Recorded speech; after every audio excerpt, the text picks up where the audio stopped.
in the 7, I'm gonna act up. I'ma need you to back up. I'ma need you to back up. Yep. I'ma need you to back up. Spilling the tea, stirring the cup. I'ma need you to back up. I'ma need you to back up. Yep. I'm in the 7, The busy freeways of Los Angeles, a hallmark of this sprawling metropolis. We're coming to you from Southern California. Welcome, everyone, to We get a break in the action, so let's take a look at the West and how the teams are stacking up. You take a look at Los Angeles. Very strong season they've had, always at or near the top of the conference, and right now they're in first place in contention for that, exactly where they want to be as they close in on the postseason. And, of course, Golden State. Quite a few spots down the ladder right now. You know, for Los Angeles, they're well above the position they were expected to be in at this stage. Now the question becomes, can they keep it up in the playoffs? And I can't see any reason why they can. I mean, they've got to be considered one of the favorites to lift the trophy for me. Now Golden State's starting five. Curry and Clay, the Splash Brothers, in the backcourt. Wiggins is out there with Green, and it's Chris in at the 5 down low. And for the Lakers, Green and LeBron at the 2 and the 3. Davis is out there with JaVale McGee, and it's Bradley in at the point. Well, with the playoffs coming up quickly, Clark's strength of schedule can play a big role as it determines where a team is going to be seated come playoff time. No, I agree with you in terms of even just making the playoffs sometimes, Kevin, based on where teams are and who they're playing. I mean, those matchups against potential playoff teams that are still fighting for seeding, they can sharpen you up and get you ready.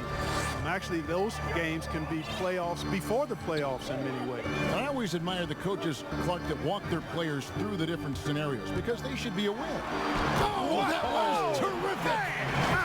Good. Nothing out of the ordinary there for LeBron. I mean, insane athleticism. On 5, Curry and Clay, the Splash Brothers, in the backcourt. Marquise Chris is out there with Green, and it's Wiggins in at the small forward position. And for the Lakers, LeBron and Davis, the incredible forward pair.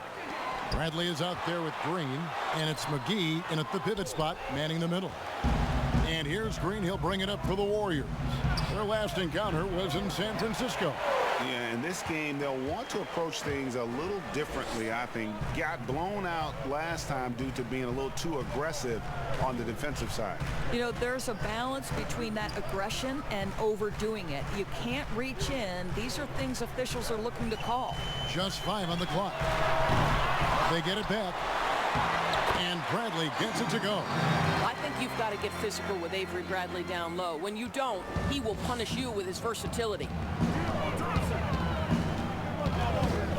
Thompson, high post, working on Green. Back to Thompson for the 3.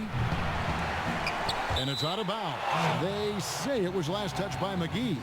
And Doris, for as great as Klay Thompson is with his shooting and his scoring, you have to acknowledge his terrific defense as well. Kevin, he is elite on the defensive end of the floor. For Klay Thompson, he's tall enough, he's long enough, he's got exceptional feet, exceptional length, incredible discipline, stick-to-itiveness.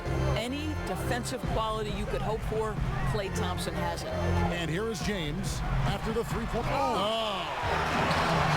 LeBron James, ever the showman, with an exceptional slam there. One of the best dunkers. It's been surprising to me to see him take a little bit of a tumble lately in terms of what he's doing to them offensively. The points just haven't been there for him like they were a few months back. The defenses he's facing have adjusted to him, and he hasn't been able to make his own adjustment. Now Golden State's starting 5. Curry and Clay, the Splash Brothers, in the backcourt. Green is out there with Chris, and it's Wiggins in at the 3.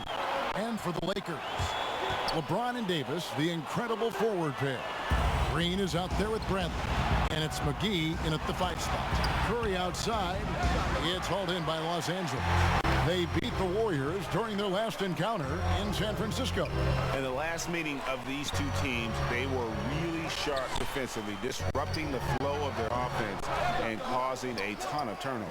They wreaked havoc on the defensive end and really held the pace of the game in their favor for the entire game. Well, like this tonight, Smitty. We have veteran leadership on both teams. When you were a rookie in the NBA, who was your mentor? You know, Kevin, this is going to surprise you because everybody looks at guys kind of on the court. My mentor was Manute Bol. I played nothing like Manute Bol, but I will tell you, Kevin, he was my mentor. He would grab me by the ear and twist it and tell me what I needed to do as far as a leadership standpoint. I never would have guessed him, Smitty, never. Kevin, I walked in with some shorts and a polo shirt in Miami. He grabbed my ear and said, "That's not professional. You better wear a suit." I'm like, Manute, is 90 degrees. You have to wear a suit every game. I like that story. And McGee kicks to Green. James outside. Down to 5 on the shot clock. It's good for his second make. He's made 2 of 3 so